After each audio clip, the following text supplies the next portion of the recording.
اس رات جب تم تڑپ رہے تھے، تم رو رہے تھے، تمہارا تکیہ تمہارے سارے آنسوؤں کو جذب کر رہا تھا، اس وقت تمہارے ساتھ تمہارا دل ہی تھا جو اس سارے بوجھ کو برداشت کر رہا تھا، اس وقت تمہارے ساتھ تمہارا دماغ ہی تھا جو سارے اسٹریس کو برداشت کر رہا تھا، اور تم پوری ہمت ہار چکے تھے، اور اللہ یہ سب دیکھ رہا تھا۔ اللہ تمہارا ٹوٹنا دیکھ رہا تھا، اللہ تمہارا بکھرنا دیکھ رہا تھا، اللہ تمہاری بے بسی دیکھ رہا تھا۔ اللہ ہی ہے جس نے تمہیں سنبھالا تھا، وہ اللہ ہی تھا جس نے تمہیں اندھیروں سے روشنی میں نکال کر لے آیا۔ لوگ نہیں ہوتے کبھی بھی ساتھ، کوئی دوست نہیں ہوتا، کوئی اپنا نہیں ہوتا، کوئی پرایا نہیں ہوتا، اللہ ہی ہوتا ہے۔ اللہ نے تمہارے لیے بہت کچھ سنبھال رکھا ہے، اور تمہیں وہ سب کچھ حاصل کرنے کے لیے اللہ پر بھروسہ کرنا ہوگا۔ اگر تم اپنی اس جھولی کو بھرنا چاہتے ہو تو تمہیں پہلے اپنی خالی جھولی پر خوش رہنا سیکھنا ہوگا۔ وہ تمہاری دعاؤں کو نصیب سے ہارنے نہیں دے گا، وہ تم سے کچھ چیزیں اس لیے دور کرتا ہے تاکہ تم اس کے پاس رہ سکو۔ دنیا میں ایسا کچھ بھی نہیں جس پر تمہارے رب کا اختیار نہ ہو، اور یقین رکھو معجزے صبر کرنے والوں کے لیے ہی ہوتے ہیں۔ اللہ اپنے خفیہ وسیلوں سے تمہاری چاہت تم تک لے آئے گا۔ کیوں ہوتے ہو پھر پریشان؟ محبت کے اس امتحان پر اس نے آزمائش میں ڈالنے سے پہلے تمہیں اس سے نکالنے کا حل سوچا ہوگا۔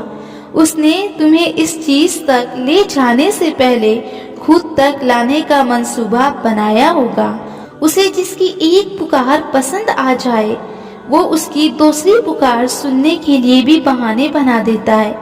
اگر وہ بار بار بہانے بنا رہا ہے تو سوچو پھر اس کو تمہارا مانگنا کتنا پسند آیا ہوگا۔ جن دعاؤں کے پورا ہونے کی امید تمہیں کہیں سے نظر نہیں آ رہی، وہ ان دعاؤں کا رخ بھی قبولیت کی جانب موڑ دے گا۔ تم چھن جانے پر صبر کرو، پھر اللہ اس کو عطا بنا کر تمہارے مقدر میں لکھ دے گا۔ اللہ فرماتا ہے میں بہتری سے پہلے دیری کرتا ہوں۔ وہ فرماتا ہے میں انہی کو آزماتا ہوں جنہیں میں پسند کرتا ہوں۔ وہ فرماتا ہے مت ہو پریشان میرے بند کیے ہوئے دروازوں پر، میں خیر لانے سے پہلے تمہیں مصیبتوں سے گزارتا ہوں۔ وہ فرماتا ہے خود کو اکیلا ہرگز نہ سمجھو، تم جہاں کہیں بھی ہو میں وہاں ہوں۔ وہ فرماتا ہے تم مانگو مجھ سے میں قبول کرتا ہوں، جو تم زبان سے بھی نہیں کہہ پاتے میں وہ بھی سنتا ہوں۔ وہ فرماتا ہے یقین رکھو میری مصلحتوں پر، میں مایوس ہو جانے والے کو راستہ نہیں دکھاتا۔ وہ فرماتا ہے ساری دنیا بھی تمہارے مخالف آ کر کھڑی ہو جائے تب بھی ڈرنا مت، کیونکہ تب بھی تمہارے لیے میں اکیلا کافی ہوں۔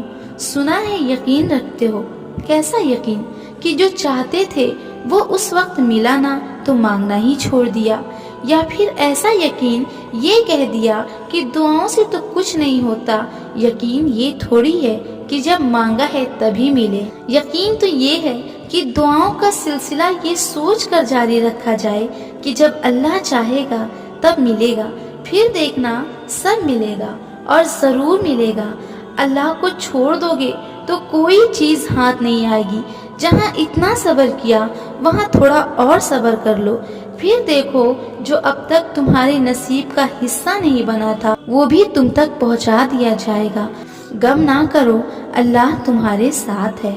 کبھی کبھی دل اتنا اداس ہوتا ہے کہ جی چاہتا ہے کہ کائنات کی ہر چیز ہمارے لیے دعا کرے، آنکھیں معجزے کے لیے ترس جاتی ہے، جی چاہتا ہے کہ اللہ ہماری جانب دیکھے، ہم سے بات کرے، اور وہ بات اتنی لمبی ہو کہ ساری رات یوں ہی اس سے گفتگو کرتے کرتے گزر جائے، نہ کوئی وقفہ ہو اور نہ کوئی بیچ میں خلل کو آئے، اور پھر وہ چھوٹے چھوٹے ذریعے تمہیں تمہاری دعاؤں کی قبولیت تک لے جانے کے لیے بناتا ہے۔